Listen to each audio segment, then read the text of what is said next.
آبدہ سمجھداری سے کام لو۔ نہیں، میں اب مزید کیا سمجھداری سے کام لوں؟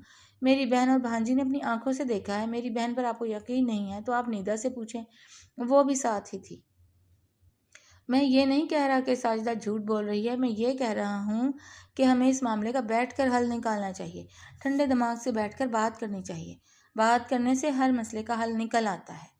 اور آج ہماری بیٹی کی منگنی ہے، منگنی نہیں ہوگی تو پھر کتنی بدنامی ہوگی۔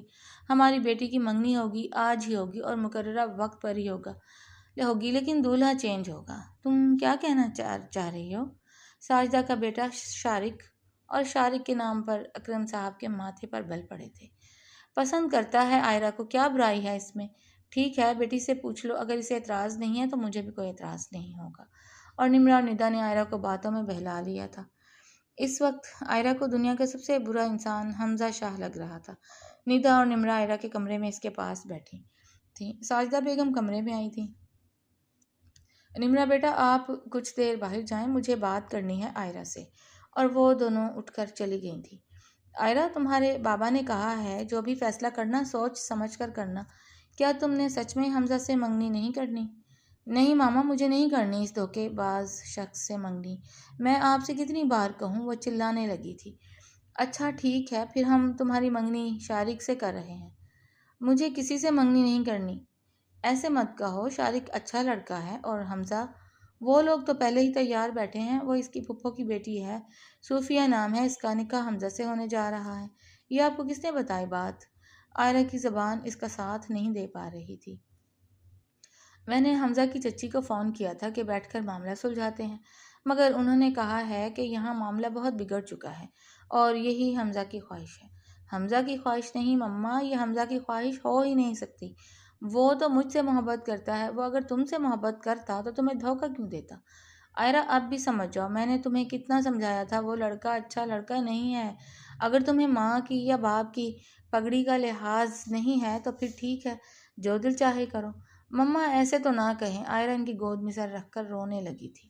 میرا بیٹا رو مت، ہم سب تمہارے ساتھ ہیں۔ مما جو آپ کو اچھا لگے۔ آئرہ اس وقت سوچنے سمجھنے کی صلاحیت کھو چکی تھی، اس لیے ماں کی باتوں میں آ گئی تھی۔ آبدہ اور ساجدہ وہ دونوں بہنیں تھیں اور ساجدہ بیگم کی خواہش تھی کہ آئرہ ان کی بہو بنے۔ آبدہ بیگم کو بھی بھانجے سے بڑھ کر اور کچھ دکھائی نہیں دیتا تھا، مگر برا ہو اس وقت کا جب آئرہ اور حمزہ شاہ نے یونیورسٹی میں ہی ایک دوسرے کو پسند کر لیا تھا۔ آئرہ باپ کی لاڈلی اور ضدی تھی، وہ ایک بار جو سوچ لیتی تھی وہ کر گزرتی، اور آبدہ نے بہن سے معذرت کر لی تھی۔ ساجدہ بیگم کی فیملی آسٹریلیا میں رہتی تھی۔ وہ آسٹریلیا سے صرف منگنی میں شرکت کے لیے آئے تھے، وہ بھی ساجدہ کی لاکھ منتیں کرنے پر۔ شارق آئرہ کو پسند کرتا تھا یا نہیں یہ تو نہیں پتا تھا، لیکن آبدہ بیگم کو یہی بتایا گیا تھا کہ شارق آئرہ کا دیوانہ ہے۔ یوں بہنوں نے مل کر عین وقت پر گیم ساری پلٹ دی تھی۔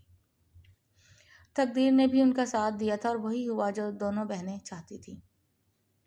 اکرم صاحب مہمانوں میں تھے جب اعظم شاہ اپنی بیوی اور بہن کے ساتھ ان سے بات کرنے آئے تھے۔ ملازمہ نے آبدہ بیگم کو ان کی آمد کا بتایا تھا تو انہوں نے ملازمہ کو انہیں لاؤنج میں بٹھانے کا کہا تھا۔ سب لوگ مہمانوں میں مصروف تھے، کسی کو بھی ان کے آنے کی خبر نہیں ہوئی تھی۔ کیا کہنے آئے ہیں اب آپ لوگ؟ ہمیں کہیں منہ دکھانے کے قابل نہیں چھوڑا۔ اور آپ کا وہ بدکردار لڑکا، میں تو پہلے ہی سے جانتی تھی۔ میری بیٹی نہیں مانی، وہی اس کے پیچھے پاگل تھی، مگر اب اس کی آنکھیں کھل چکی ہیں اور اس نے اس رشتے سے صاف انکار کر دیا ہے۔ ہم آئرہ کا نکاح میرے بھانجے شارق سے کر رہے ہیں۔ آسٹریلیا میں وہ سیٹلڈ ہے اور میرا بھانجا لاکھوں میں ایک ہے۔ مجھے تو پہلے ہی آئرہ کے لیے اپنا بھانجا پسند تھا، بس میری بیٹی ہی پاگل تھی۔ خیر، ابھی بھی کچھ نہیں بگڑا، اللہ کا شکر ہے وہی ہو رہا ہے جو ہم چاہتے ہیں۔ آپ لوگ اب یہاں سے جا سکتے ہیں، عزت سے چلے جائیں تو بہتر ہوگا، ورنہ میں بے عزت کر کے آپ لوگوں کو یہاں سے دھکے مار کر باہر نکلوا دوں گی۔ آبدہ بیگم نے ان کو اب بولنے کا موقع دیے بنا ہی ان کو اچھا خاصا بے عزت کر دیا تھا۔ چلیں اکرم صاحب، ہمیں ان کم ظرف لوگوں سے کوئی بات نہیں کرنی۔ بھابھی ایک منٹ میری بات سنیں۔ نوزت بیگم نے بھابھی کو روکا تھا اور وہ آبدہ بیگم سے مخاطب ہوئی تھیں۔ دیکھیں بہن، وہ ایک غلط فہمی ہے اور بی بی تم کون ہو؟ کیا اب آپ لوگوں کی ملازمہ بھی ہم سے بات کریں گی؟ آبدہ بیگم حقارت سے بولی تھی اور اعظم شاہ کی یہیں پر بس ہوئی تھی۔ بس اس سے آگے ایک لفظ نہیں میں سنوں گا۔ وہ میری بہن ہے اور میں اپنی بہن کے بارے میں ایک لفظ نہیں سن سکتا۔ او اچھا، یہی وہ ہے جس کی بیٹی کے ساتھ آپ کا بیٹا زبان کو لگام دیں، اعظم شاہ قدرے اونچا بولے تھے۔ بھائی صاحب رہنے دیں، آئے ہم چلتے ہیں۔ نصرت بیگم ان دونوں کو لے کر وہاں سے نکل آئی تھی۔ شگفتہ بیگم تو پورے راستے ان لوگوں کو برا بھلا کہتی آئی تھی، مگر اعظم شاہ اور نصرت بیگم بس خاموشی سے بیٹھے ہوئے تھے۔ حمزہ کدھر ہے؟ وہ گھر میں آئے تھے اور لان میں بیٹھ گئے تھے۔ سب رشتہ دار ہی ان کے پاس آ کر بیٹھ چکے تھے۔ سب لوگ انتظار کر رہے تھے کہ اعظم شاہ کچھ بولیں اور ان کو معاملے کی سنگن حاصل ہو۔ حمزہ کدھر ہے؟ وہ دوسری بار قدرے چلائے تھے۔ تب ہی طلحہ نے جلدی سے حمزہ کو فون کیا تھا۔ تایا ابو وہ آ رہے ہیں، میں نے ان کو فون کیا ہے۔ صوفیہ اور حمزہ کا ابھی تھوڑی دیر بعد میں نکاح کروا رہا ہوں اور یہی میرا آخری فیصلہ ہے۔ اگر کسی کو اعتراض ہے تو بولے۔ اعظم شاہ فیصلہ کن لہجے میں بولے تھے اور کسی میں ہمت نہیں ہوئی تھی کہ ان کے فیصلے پر کوئی بول سکتا۔ ارے اسے کہتے ہیں قسمت کھلنا۔ دیکھو شادی میں شرکت کے لیے آئی تھی اور خود دلہن بن کر بیٹھ گئی۔ رشتہ دار عورتیں خسر پھسر کرنے لگی تھیں۔ نصرت کیا تمہیں کوئی اعتراض ہے؟ مگر بھائی صاحب آپ بچوں سے تو پوچھ لیں۔ حمزہ عائرہ کو پسند کرتا ہے۔ نصرت بیگم منمنائی تھیں۔ وہ عائرہ کو پسند کرتا ہے تو پھر لے جائے بارات اس کے گھر۔ ان لوگوں نے تو ہمیں بے عزت کر کے نکال دیا ہے، کیا اب مزید مجھے بے عزت کروانا ہے تم لوگوں نے؟ تم تو میری بہن ہو، کیا تم بھی میری عزت کی لاج نہیں رکھو گی؟ بھائی صاحب آپ کو جو ٹھیک لگے آپ کریں، مجھے کوئی اعتراض نہیں ہے۔ نصرت بیگم کے دل پر ہاتھ پڑا تھا۔ بھائی کی بے بسی پر شگفتہ بیگم پہلو بدل کر رہ گئی تھی۔ اس نند سے تو وہ شروع سے خار کھاتی تھی اور اب اس کی بیٹی ساری زندگی اس کے سینے پر مونگ ڈلتی، لیکن کیا ہو سکتا تھا؟ چلو سب لوگ تیاری کرو اور شگفتہ جاؤ صوفیہ کو تیار کر کے لے آؤ، میں نکاح خواہ کا بندوبست کرواتا ہوں۔ وہ اٹھ کر چلے گئے تھے، تبھی حمزہ آیا تھا۔ بیٹے کو دیکھ کر بیوی کی طرف مڑے تھے۔ اس کے کپڑے نکال کر دو اور کوئی چون چرا کرے تو سیدھا میرے پاس لے کر آنا، سیدھا کر کے رکھ دوں گا اسے ابھی۔ وہ غصے میں بیٹے کی طرف دیکھتے ہوئے آگے بڑھ گئے تھے اور حمزہ حیرت سے سب کو دیکھ رہا تھا۔ مہمان سارے ادھر ادھر ہو چکے تھے، اپنی اپنی تیاریوں میں مصروف تھے اور حمزہ کو لے کر شگفتہ بیگم حمزہ کے کمرے میں چلی گئی تھیں اور اسے ساری بات بتا دی تھی۔ یہ آپ کیا کہہ رہی ہیں ماما؟ میں عائرہ سے شادی کرنا چاہتا ہوں، آپ جانتی ہیں، اور میں صوفیہ سے شادی نہیں کروں گا۔ میں اسے جانتا تک نہیں ہوں۔ آپ کو پتہ ہے ایسا کچھ نہیں ہے، آپ پھر بھی مجھ پر اعتبار نہیں کر رہی۔ میں اعتبار کر رہی ہوں میرے لال، میں تم پر اعتبار کرتی ہوں آنکھیں بند کر کے۔ میں جانتی ہوں اپنے بیٹے کو، مگر میں کیا کروں جب عائرہ ہی انکار کر رہی ہے؟ وہ اپنے کزن سے نکاح کر رہی ہے، اس نے تم سے بات کیے بنا رشتے سے انکار کر دیا ہے۔ ہمیں وہاں سے بے عزت کر کے اس کی ماں نے نکال دیا، مجھے بولنے کا موقع تک نہیں دیا۔ تیرے لیے میں نے بڑے پاپڑ بیلے ہیں، اب اگر تیرے نصیب میں عائرہ نہیں ہے تو میں کیا کر سکتی ہوں؟ خدا کے لیے اب اگر تم نے انکار کیا تو تمہارا باپ مجھے بھی گھر سے نکال دے گا۔ تم تو کہیں بھی چلے جاؤ گے، لیکن مجھے اس عمر میں بے عزت مت کرو۔ جو تمہارے بابا کہتے ہیں وہی کر لو۔ شگفتہ بیگم نے بیٹے کے آگے ہاتھ جوڑ دیے تھے اور حمزہ ماں کے بندھے ہاتھ چومتا سینے سے لگا گیا تھا۔ ماما کیسی باتیں کر رہی ہیں آپ پر تو میری جان بھی قربان۔ آپ جو کہیں گی میں وہی کرنے کو تیار ہوں۔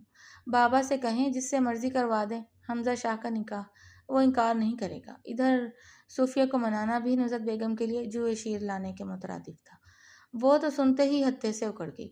مما میں پہلے ہی کہتی تھی مجھے نہیں آنا ادھر، مجھے خطرے کی گھنٹیاں بجتی پہلے ہی سنائی دے رہی تھی، میں اسی لیے یہاں نہیں آنا چاہتی تھی۔ آپ مجھے بلا وجہ یہاں لے کر آئی ہیں اور اب دیکھیں میرے ساتھ کیا ہو رہا ہے۔ ایک چھوٹی سی بات کا پتنگڑ بنا دیا ہے سب لوگوں نے۔ میں تیرے آگے ہاتھ جوڑتی ہوں صوفیہ، کیا کمی ہے حمزہ میں؟ مما اس میں کوئی کمی نہیں ہے، لیکن وہ کسی اور کو پسند کرتا ہے۔ اس کی منگنی میں شرکت کے لیے آئے ہیں ہم، اس سے نکاح کرنے نہیں آئی۔ آپ کیوں نہیں سمجھ رہی؟ بیٹا یہ نصیب کے کھیل ہوتے ہیں، جوڑے آسمانوں پر بنتے ہیں اور اللہ تعالیٰ جسے چاہے جس کے لیے چن لے۔ اب اگر تیرا نکاح اس کے ساتھ ہونا لکھا ہے تو وہ ہونا ہی ہے، اس لیے تم اپنا منہ بند کرو اور جلدی سے تیاری پکڑو۔ تھوڑی دیر بعد شگفتہ بیگم نے ایک بھاری جوڑا صوفیہ کے لیے بھجوایا تھا۔ نصرت بیگم اسے تیار کر کے باہر لے آئی تھی۔ صوفیہ اور حمزہ کو ایک ساتھ بٹھا دیا گیا تھا۔ حمزہ کو دیکھ کر اسے سمجھ نہیں آ رہی تھی وہ غصے میں تھا یا نارمل، کیونکہ وہ کچھ بھی ریئیکٹ نہیں کر رہا تھا اور وہ بالکل پرسکون دکھائی دے رہا تھا۔ مگر صوفیہ بہت پریشان تھی اور گھبرائی ہوئی بھی۔ نکاح ہو گیا تھا، مہمانوں کو کھانا بھی کھلا دیا گیا تھا، سب لوگ اپنے اپنے گھروں کو جا چکے تھے۔ رخصتی کے نام پر صوفیہ کو حمزہ کے کمرے میں بھیج دیا گیا تھا۔ نصرت بیگم پوری رات جائے نماز پر بیٹھی روتی رہی تھی۔ شگفتہ بیگم بھی بیٹے کی پریشانی میں سو نہیں سکی تھی، مگر نہ جانے کیوں اعظم شاہ بہت خوش اور مطمئن تھے۔ وہ آج اتنی پرسکون نیند سوئے تھے کہ اس جیسی نیند ان کو سالوں بعد ہی میسر آئی تھی۔ نصرت بیگم صوفیہ کے پاس بیٹھ کر اسے کافی دیر تک سمجھاتی رہی تھیں اور صوفیہ چپ چاپ سر جھکائے سب کچھ سنتی رہی تھی۔ اب وہ سن رہی تھی یا نہیں یہ تو نصرت بیگم نہیں جانتی تھی، مگر اپنی طرف سے انہوں نے بیٹی کو بہت گر کی باتیں بتائی تھیں۔ پھر وہ بھی اٹھ کر اپنے کمرے میں چلی گئی تھیں۔ شگفتہ بیگم بیٹے کے پاس آئی تھیں۔ وہ اسٹڈی میں تھا اور سگریٹ پر سگریٹ پھونک رہا تھا۔ حمزہ، انہوں نے بیٹے کے کندھے پر ہاتھ رکھا تھا۔ جی، اس نے گردن موڑے ماں کو دیکھا تھا۔ بیٹا یہاں کیوں بیٹھے ہو؟ جاؤ کمرے میں، صوفیہ انتظار کر رہی ہوگی۔ دل نہیں چاہ رہا ماما۔ حمزہ، تمہیں پتہ ہے میں تمہاری پھپھو کو پسند نہیں کرتی تھی۔ جو ہوا غلط ہوا، مگر صوفیہ کا اس میں کوئی قصور نہیں ہے، اور میں نہیں چاہتی کہ تم صوفیہ کو کسی بھی طرح کا کوئی دکھ دو۔ بیٹیاں سب کی سانجھی ہوتی ہیں، میری کوئی بیٹی نہیں ہے، لیکن میں بیٹی کا دکھ سکھ سمجھ سکتی ہوں۔ میرا بیٹا بہت سمجھدار ہے، مجھے کبھی شرمندہ نہیں کرے گا۔ اور حمزہ حیرت سے ماں کو دیکھ رہا تھا، جو پل میں تولا اور پل میں ماشا ہوتی تھی۔ ساری زندگی تو مما آپ پھپھو کو برا بھلا کہتی تھی، اور اب کیسے ان کی بیٹی کے لیے اتنی فکر مند ہو رہی ہیں؟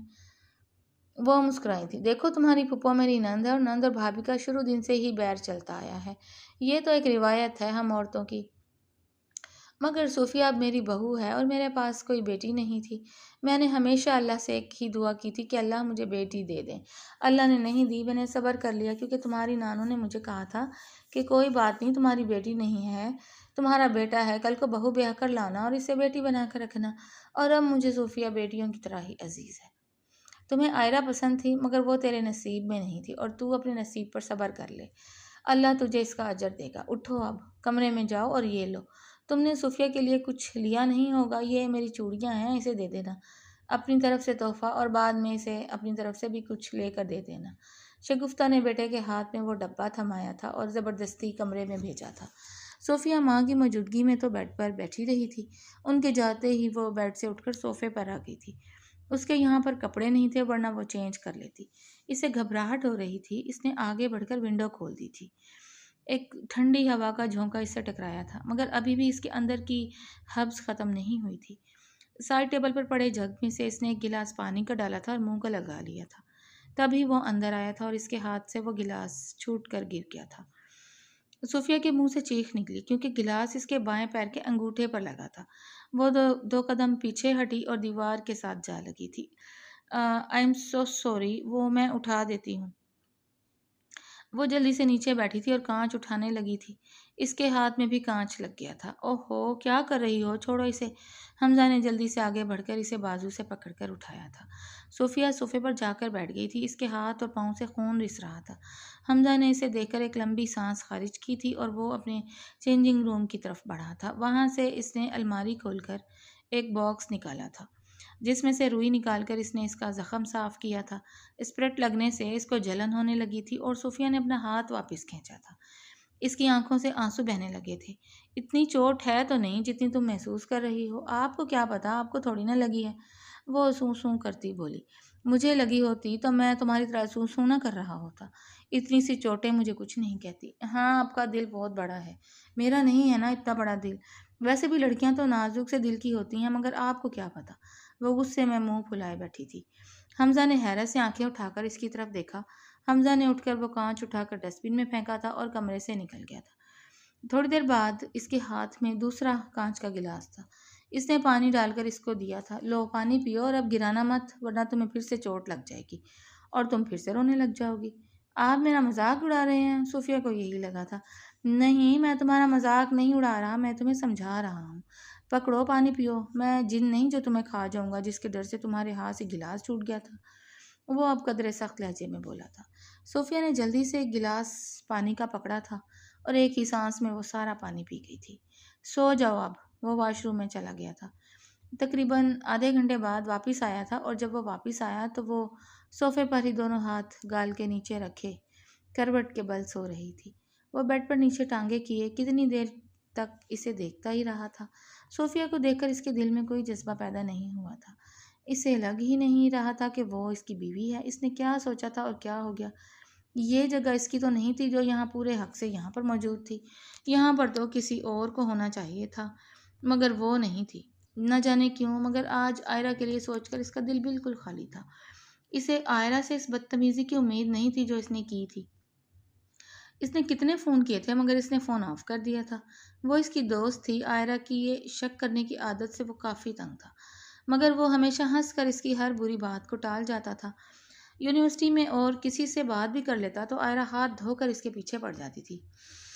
وہ اسے ہمیشہ اپنی صفائیاں ہی دیتا آیا، اور آج اچانک جب اس کی ماں نے اسے بتایا کہ عائرہ نکاح کر رہی ہے شارق کے ساتھ، تو اسے ذرا بھی حیرت نہیں ہوئی تھی۔ ہر بار لڑائی کے بعد وہ یہی کہتی تھی کہ اس کے کزن کا پرپوزل اس کے لیے آیا ہے اور وہ اس پر احسان کرتے ہوئے اس پرپوزل کو ریجیکٹ کر رہی ہے۔ شارق کا ذکر اسے کتنا برا لگتا تھا یہ عائرہ نے کبھی سمجھا ہی نہیں تھا۔ عائرہ سے شادی کے لیے اس نے اپنے ماں باپ کو کیسے منایا تھا یہ بھی وہی جانتا تھا۔ شگفتہ بیگم کو بھی عائرہ پسند نہیں آئی تھی، بدتمیز نک چڑھی سی تھی، مگر بیٹے کی محبت میں وہ بھی خاموش ہو گئی تھی۔ اپنے بیٹے کو بچانے کے لیے حمزہ شاہ نے بہت پاپڑ بیلے تھے، مگر آج اس کی ہمت بھی جواب دے گئی تھی اور اس نے سب کچھ اللہ کے آسرے چھوڑ دیا تھا۔ بے شک اللہ بہتر کارساز ہے۔ صوفیہ اس کی پھپھو کی بیٹی تھی۔ نصرت بیگم 2 بھائیوں کی اکلوتی بہن تھی۔ نصرت بیگم کے شوہر کا انتقال برسوں پہلے ہو چکا تھا اور وہ اپنی بیٹی کے ساتھ حیدرآباد میں رہتی تھی۔ شگفتہ بیگم نصرت بیگم کو اتنا پسند نہیں کرتی تھیں اور نصرت بیگم جانتی تھیں، اس لیے وہ بھائیوں کے گھر آ کر رہنے کو برا سمجھتی تھی اور وہ اپنے گھر میں ہی ہمیشہ سے رہتی آ رہی تھی۔ مگر اعظم شاہ اور ان کے چھوٹے بھائی کاظم شاہ نے کبھی بھی بہن سے غفلت نہیں برتی تھی۔ انہوں نے کبھی نصرت بیگم کو کوئی کام نہیں کرنے دیا تھا۔ وہ دونوں بھائی نصرت بیگم کے گھر کا سارا خرچ چلا رہے تھے، اور تو اور صوفیہ کی اسکول، کالج اور پھر یونیورسٹی کی فیس بھی وہی ادا کرتے تھے، اور صوفیہ کو ڈھیروں تحفے بھی بھجواتے رہتے تھے۔ ان کا اپنا 2-3 سال بعد ہی کراچی کا چکر لگتا تھا، صوفیہ کا وہ بھی 1 آدھ دن کا، کیونکہ نصرت بیگم زیادہ تر یہاں آ کر رہنا پسند ہی نہیں کرتی تھی۔ بھابھیوں کے برے رویے کی وجہ سے وہ میکے کم ہی آتی تھی، اور پھر اس کے بھائی سے ملنے چلے جاتے تھے، تو اس نے یہاں آ کر کرنا بھی کیا تھا؟ یہی وجہ تھی کہ صوفیہ اپنے اس کزن حمزہ کو اتنا زیادہ نہیں جانتی تھی۔ اسے صرف اپنے ماموں سے مطلب ہوتا تھا اور ان سے وہ فون پر بات کر لیتی تھی۔ اب بھی بڑی مشکل سے نصرت بیگم صوفیہ کو لے کر حمزہ کی منگنی میں آئی تھی۔ اعظم شاہ کی خواہش تھی کہ نصرت بیگم کی بیٹی صوفیہ ان کی بہو بنے، مگر بیٹے کی محبت میں وہ خاموش ہو گئے تھے، اور آج اللہ نے جیسے ان کی سن لی تھی، اس لیے آج وہ بہت خوش تھے۔ مگر نصرت بیگم اور شگفتہ بیگم اتنی ہی پریشان بھی تھیں۔ نصرت بیگم کو اپنی بیٹی کی فطرت کا پتہ تھا۔ وہ بہت لاپرواہ اور کلنڈری سی لڑکی تھی جو بات منہ میں آئے بول دیتی تھی۔ انہوں نے بیٹی سے کبھی کوئی کام نہیں کروایا تھا، اس لیے سلیقہ تو اسے چھو کر بھی نہیں گزرا تھا۔ وہ 32 سال کی ہونے والی تھی۔ 6 ماہ بعد اس کا ماسٹرز بھی کمپلیٹ ہو جانا تھا، جبکہ حرکتیں اس کی بچوں والی تھیں۔ مگر نصرت بیگم جانتی تھیں حمزہ کتنی نفاست پسند طبیعت کا مالک ہے۔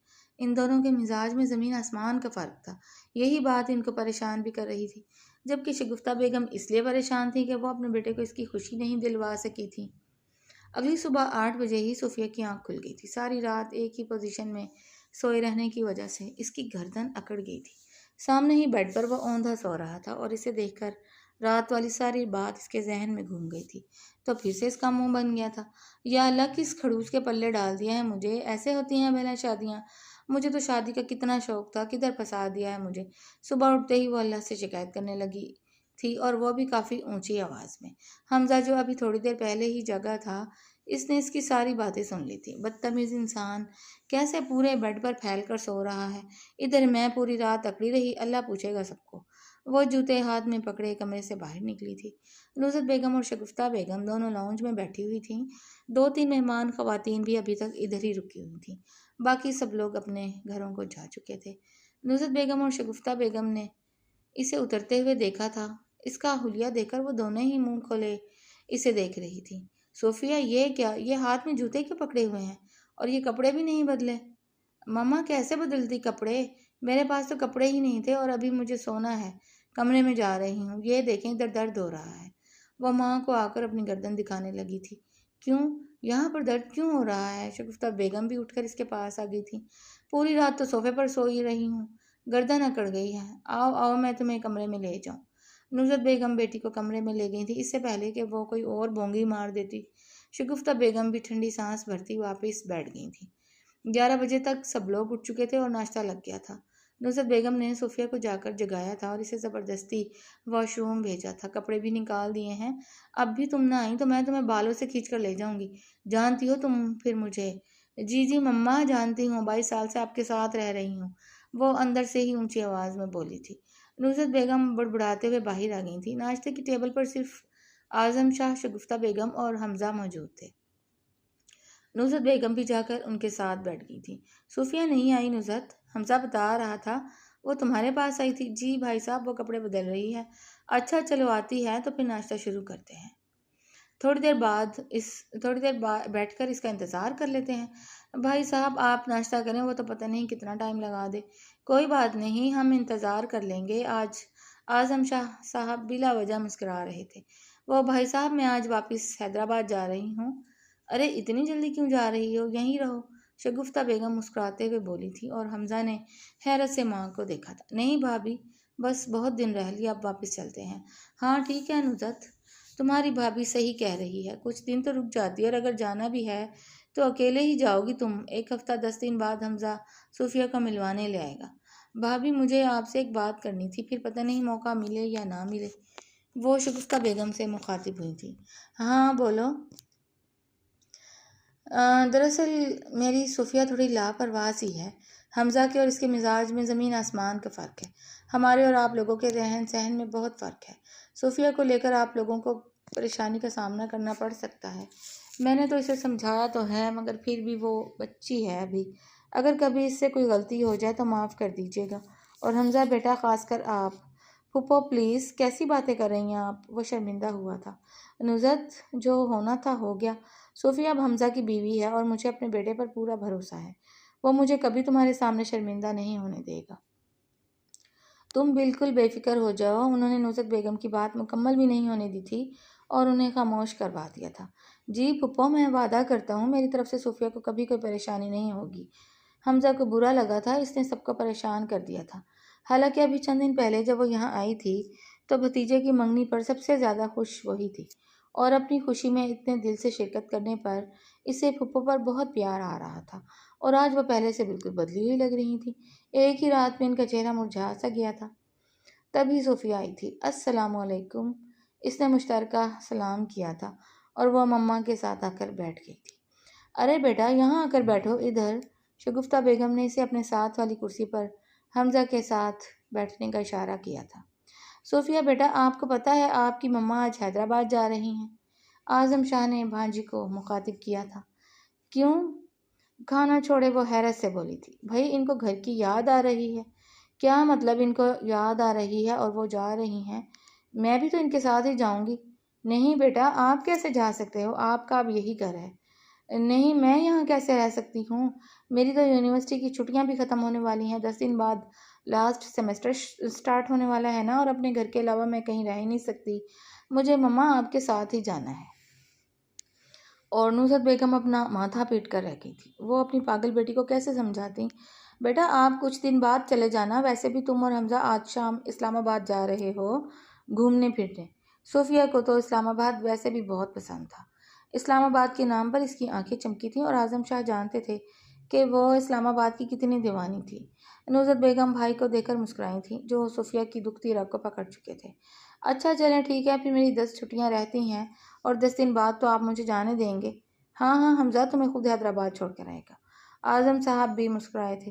بیٹی کو بہت سمجھا کر نصیحتیں کر کے نصرت بیگم بالآخر جا چکی تھیں، اور شام کو صوفیہ نے اپنا بیگ پیک کر کے پہلے سے رکھا ہوا تھا، اور وہ حمزہ کے ساتھ اسلام آباد چلی گئی تھی۔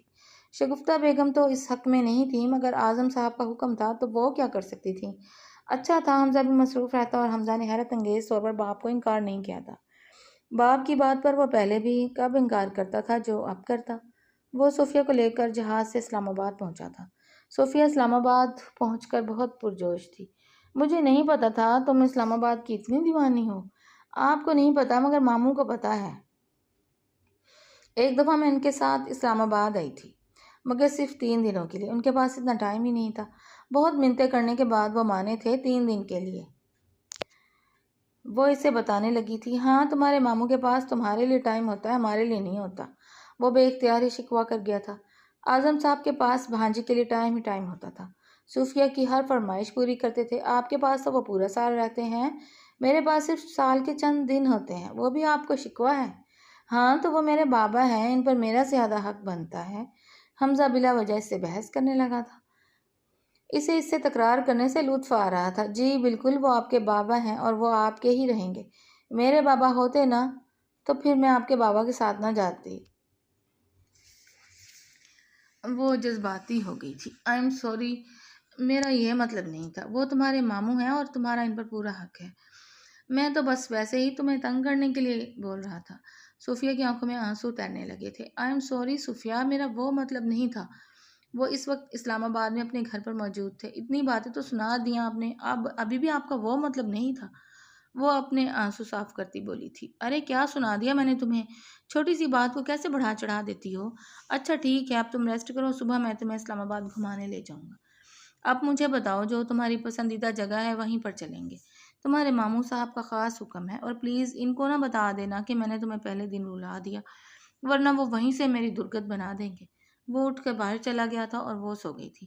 دن میں 3 بار صوفیہ کو اعظم صاحب کال کرتے تھے اور اس سے پوچھتے تھے حمزہ اسے تنگ تو نہیں کر رہا۔ وہ ان سے اسلام آباد کی ایک ایک بات پوچھتی تھی اور اگلے دن کا پلان ترتیب کرتی تھی۔ اعظم صاحب اسے بتاتے تھے کہ اسلام آباد کے کون سے ریسٹورنٹ کا کون سا کھانا سب سے اچھا ہے۔ 10 دنوں میں حمزہ کے ساتھ صوفیہ نے پورا اسلام آباد گھوما تھا، اور حمزہ کو ایسا لگ رہا تھا جیسے وہ خود ہی گھوم چکا ہو۔ حمزہ کو صرف ایک ہی چیز سے کوفت ہوتی تھی، جب صوفیہ سے بلا وجہ تصویریں بنانے کا بولتی تھی، اور حمزہ ہمیشہ سے تصویریں بنانے میں زیرو تھا۔ حمزہ کوئی 100 تصویریں کلک کرتا اور کوئی 2-3 ہی کام کی ہوتی تھیں، اور وہ پھر برے برے منہ بنا کر اسے باتیں سنا دیتی تھی۔ اتنے پڑھے لکھے ہیں، اتنا بڑا بزنس چلا رہے ہیں، ایک تصویر نہیں بنانی آتی آپ کو؟ اور وہ اس بات پہ بھی خاموش ہو جاتا تھا۔ ایک بات پوچھوں آپ سے؟ وہ دونوں اس وقت کھانا کھا کر کچھ دیر کے لیے واک کر رہے تھے۔ ہاں بولو، آپ کو لڑائی کرنی نہیں آتی کیا؟ وہ حیرت سے اسے دیکھ رہا تھا۔ ہاں، میں آپ کے ساتھ اتنی بدتمیزی بھی کر جاتی ہوں، آپ کچھ بولتے ہی نہیں ہیں، حالانکہ مجھے لگا تھا آپ تو میرے جانی دشمن بن جائیں گے۔ میری وجہ سے آپ کا رشتہ ٹوٹا۔ وہ ابھی بھی خاموش ہی تھا، اور شاید آپ کو برا لگا۔ وہ شرمندہ ہوئی تھی۔ تم میری پھپھو کی بیٹی ہو اور میرے لیے قابل احترام ہو، اور جو کچھ ہوا اس میں تمہاری ذرا بھی غلطی نہیں ہے، یہ ایسے ہی ہونا تھا۔ وہ بات ختم کر چکا تھا۔ اچھا چلیں یہاں دیکھیں، ویو کتنا اچھا ہے، میری 2 تصویریں بنا دے۔ نہیں، میں نہیں بنا رہا تمہاری تصویریں، وہ صاف منع کر گیا۔ پلیز نہ بنا دیں، وہ منت کرنے لگی تھی۔ تمہیں میری تصویریں پسند تو آتی نہیں ہیں۔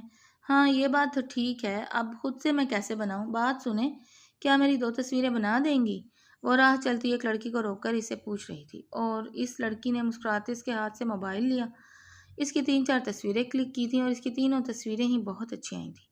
یہ دیکھیں، یہ ہوتی ہیں تصویریں۔ وہ لڑکی کو شکریہ ادا کرتی حمزہ کی طرف آئی تھی۔ ہاں تو ٹھیک ہے، اس سے پوچھ لو کیا تنخواہ لے گی، میں اسے تمہارے لیے رکھ لیتا ہوں اپنی تصویریں بنوانے کے لیے۔ پکا پکا رکھ لو، ٹھیک ہے، میری تو جان چھوٹے اس فضول کام سے۔ وہ جھنجھلاتے ہوئے بولا تھا۔ یہ آپ اپنے پیسے کرو اب نا، کسی اور کو دکھانا، مجھے نہیں۔ 2 تصویریں بنانے کو کیا کہہ دیا، آپ تو بدتمیزی پر اتر آئے ہیں۔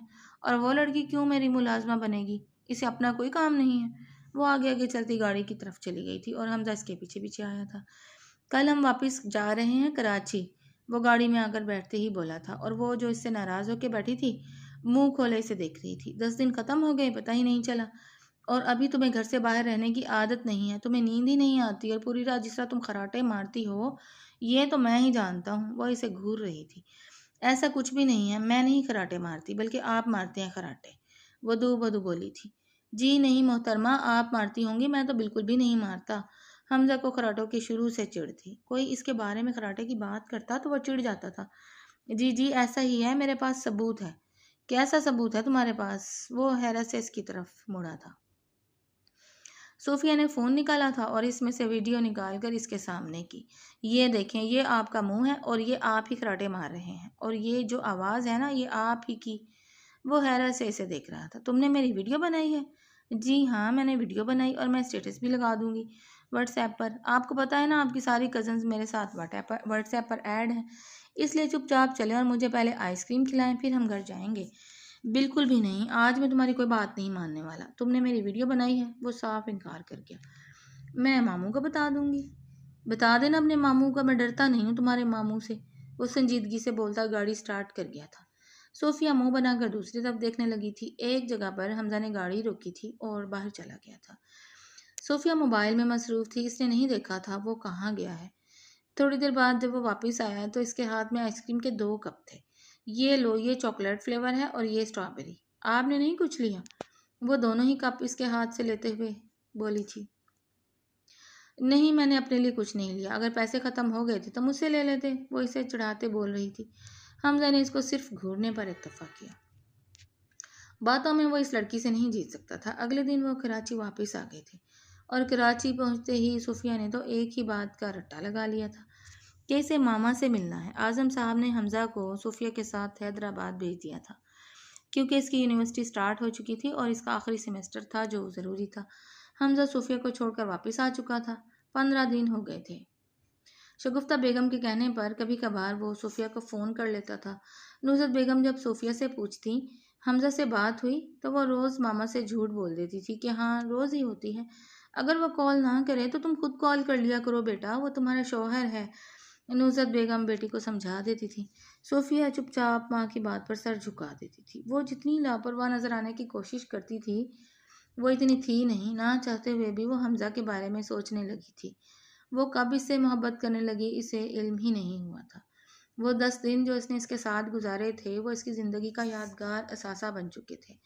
پچھلے 3 دنوں سے آئرہ مسلسل حمزہ کو کال کر رہی تھی اور وہ اس کے کالز اگنور کر رہا تھا۔ اس نے اسے میسج کیا تھا کہ اگر وہ اس کے کال نہیں اٹھائے گا تو اس کے آفس آ جائے گی، اور آدھے گھنٹے بعد وہ دونوں آمنے سامنے تھے۔ بولو کیا بات کرنی ہے حمزہ، اتنے اجنبی بن کر کیوں بات کر رہے ہو؟ اور حمزہ کو حیرت ہو رہی تھی آئرہ پر، وہ اتنی اپنائیت کیوں دکھا رہی تھی؟ اب تم مجھ سے کس لیے ملنا چاہ رہی تھی؟ حمزہ مجھے معاف کر دو، وہ ایک دھوکہ تھا۔ خالہ اور نمرہ نے مل کر مجھے دھوکہ دیا ہے، اب مجھے پتہ چل گیا ہے میں تم سے محبت کرتی ہوں۔ بکواس بند کرو اپنی، اگر تم مجھ سے محبت کرتی ہوتی تو مجھ پر اعتبار بھی کرتی۔ یہ کیسی محبت ہے کہ تمہیں مجھ پر اعتبار ہی نہیں ہے؟ میری اب شادی ہو چکی ہے تمہارے انکار کی وجہ سے، اور اب آئندہ مجھ سے کبھی ملنے کی کوشش مت کرنا۔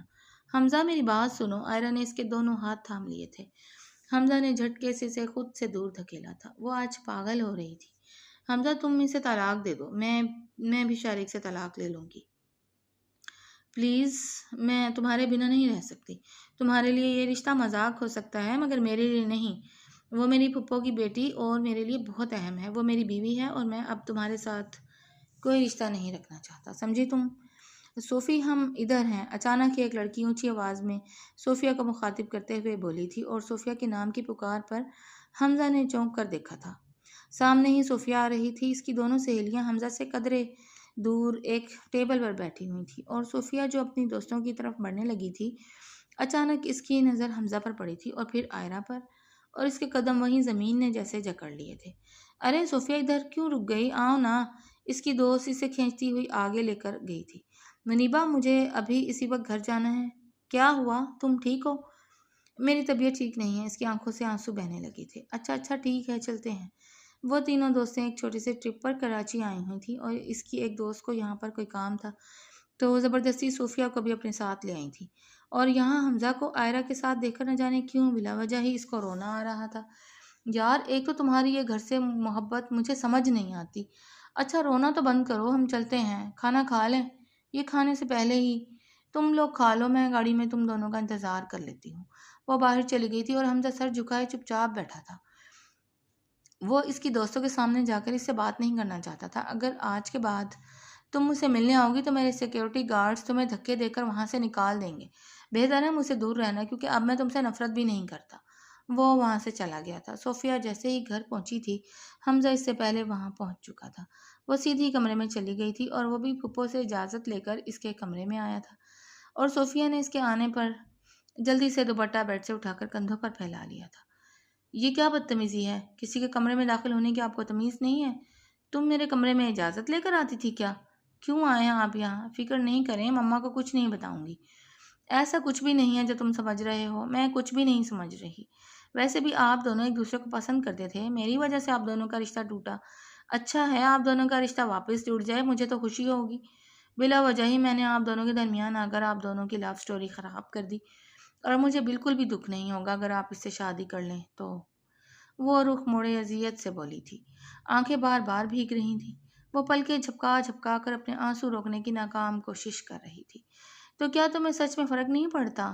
تو میں آئرہ سے نکاح کر لوں؟ ہاں کر لیں صوفیہ، میں رشتے نبھانے کے معاملے میں بددیانت نہیں ہوں۔ اگر تم میری بیوی ہو تو میں تمہارے ساتھ مخلص ہوں۔ بالکل آپ میرے ساتھ مخلص ہیں، اس لیے تو آئرہ کو ہوٹلز میں ملتے ہیں، ورنہ آپ اسے گھر میں بلا سکتے تھے، وہ غصے میں بولی تھی۔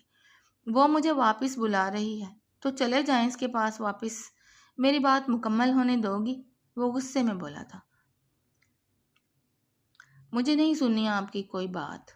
آپ چلے کیوں نہیں جاتے یہاں سے؟ نکلیں ابھی اور اسی وقت میرے کمرے سے، وہ اسے دھکا دیتے ہوئے بولی تھی۔ صوفیہ، وہ غصے سے بولا تھا۔ آئی ایم سوری، مگر یار میں نے اس کے پاس جانا ہوتا تو تمہارے پیچھے کیوں آتا؟ بس اسے آخری بار بتانے گیا تھا کہ میں صرف اپنی بیوی کا ہوں۔ صوفیہ، میں رشتوں کے معاملے میں بددیانت نہیں ہوں۔ اگر میں تمہارا ہوں تو صرف تمہارا ہوں۔ اگر اس کے پاس جانا ہوتا تو تمہارے پیچھے کبھی نہ آتا۔ مجھے کسی کا ڈر نہیں ہے۔ میں اپنے دل کی رضامندی کے ساتھ یہ رشتہ نبھانا چاہتا ہوں اور میں جھوٹ نہیں بولتا۔ وہ اس کا ہاتھ تھامے محبت سے بولا تھا اور وہ مسکراتے ہوئے سر جھکا گئی تھی۔ حمزہ نے آگے بڑھ کر اسے اپنے گلے سے لگایا تھا۔ تیاری کر لو، میں تمہیں لینے آیا ہوں، وہ اس کے کان کے پاس سرگوشی میں بولا تھا اور اسے خود میں بھینچ گیا تھا۔ اور آپ کو یہ کہانی کیسی لگی؟ پڑھ کر اپنی رائے کا اظہار کیجیے گا اور چینل کو سبسکرائب کر لیں۔ شکریہ۔